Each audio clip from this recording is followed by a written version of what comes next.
വരിയേ വരിയേ ഈച്ച അതി ഉറങ്ങിയത് എന്താ വരി എൻ്റെ മൂക്കില്?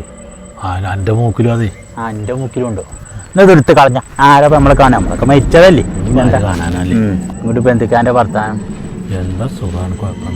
നല്ല സുഖല്ലേ? മരിച്ചാൽ നല്ല സുഖല്ലേ ഈ കാര്യം. ആ മജ്ജത്ത് മണ്ടിങ്ങാണ്ട് വരുന്നുണ്ട്. ഈ കുരിപ്പിനെ കൊണ്ട് ഇവിടെയും തൊയിരല്ല, ദുനിയാവിലും തൊയിരം കിട്ടിയിട്ടില്ല. ഇവിടെയും തൊയിരല്ല. എന്തിനാ പെജ്ജ് പോന്നിക്കണ്? എങ്ങനെ പെജ്ജ് മരിച്ചു? ഞാൻ മറ്റം വന്ന കൂടാണേ. നേരെ പറഞ്ഞ ഇതിന്റെ ആവശ്യല്ലേ? പെരയിന്ന് പോന്നില്ലേ? എന്തിനാ അത്? ബാക്കിലൊരു പിരാളുണ്ടാവുന്നില്ലേ നമ്മളെ പേരുടെ. അപ്പോൾ അതിനൊരു കൊമ്പുണ്ടായിരുന്നു. അവന്മാർ 2 ചക്ക ഉണ്ടായിരുന്നു. ഞാൻ കൂണെടുത്തിട്ട് അവന്മാർ ചാരി വെച്ചു. അത് ചക്ക ഇടാൻ വേണ്ടി. ആ ചക്ക ഊണതും കൊമ്പോൾ പൊന്തി. അങ്ങനെ കോണി വെച്ച് ഞാനും താത്തിന് ഊണ് വെച്ചു. മരിച്ചിട്ട് പെട്ടീസായില്ലേ? ഞാൻ ഒരു കൊല്ലായി. അനക്കിവിടുത്തെ കാര്യങ്ങളും ശരിക്കും അറിയില്ലല്ലേ? ആയിക്കോട്ടെ, ഇജ്ജ് മിഞ്ഞാന്ന് എൻ്റെ കുടിക്ക് പോയി ഇന്നലെ 3 ആണ് പറഞ്ഞിട്ട് ഇവിടെ എവിടെ അജ്ജ് കണ്ടു എന്ന് പറഞ്ഞ? പോകാനൊക്കെ പോയി, പോകണ്ടില്ലാന്നായി. അതെന്ത്? അവിടെ ചെന്ന് നോക്കുമ്പോൾ ഓലിപ്പം എൻ്റെ 7 നടത്താനുള്ള പരിപാടിയിൽ തിരക്കിലാണ്. എൻ്റെ കുട്ടികളെന്ന് കാണാച്ചിട്ടാണ് ഞാൻ പോയത്.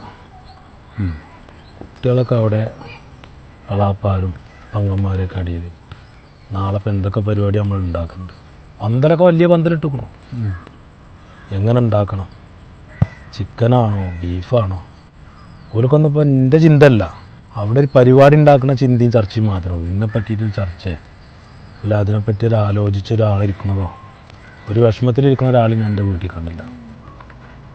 ഞാൻ വീടിനകത്തൊക്കെ ഇങ്ങനെ കയറി എല്ലായിടവും പരിസരമൊക്കെ ഒന്ന് നോക്കി അകത്ത് നോക്കിയപ്പോൾ ഒരു റൂമിനകത്ത് ഫുള്ള് സാധനങ്ങളാണ്.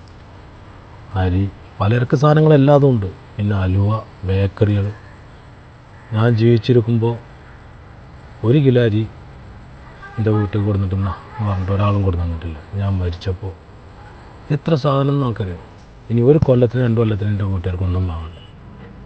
ഞാൻ മരിച്ചു കഴിഞ്ഞപ്പോൾ എല്ലാവരും അവരവരുടെ പ്രമാണിത്വം തെളിയിക്കാൻ വേണ്ടിയിട്ട് കഴിയുന്നത്ര ചുമട് കൊടുന്ന് പെരയിൽ വെച്ച് കൊടുത്തിട്ടുണ്ട്.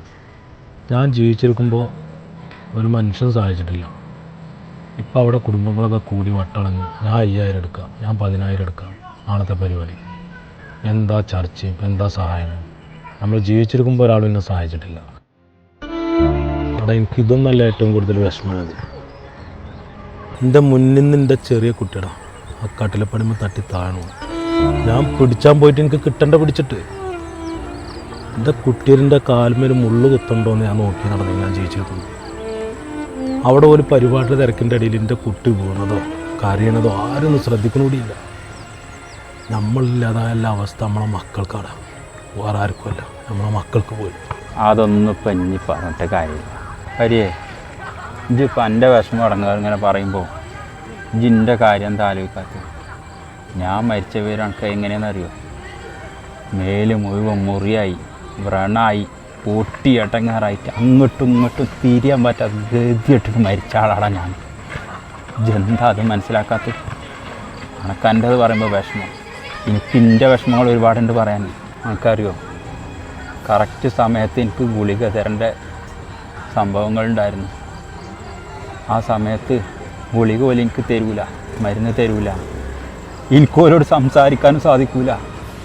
അങ്ങനെ ഗതിയിട്ട് ലാസ്റ്റ് മരിക്കാൻ വേണ്ടി അവരെന്നെ മനഃപൂർവ്വം മരുന്ന് തരാതെ എന്നെ ഇടങ്ങാറാക്കി. ഞാൻ അവസാനം ഗതിയിട്ട് മരിച്ച ആളാണ്.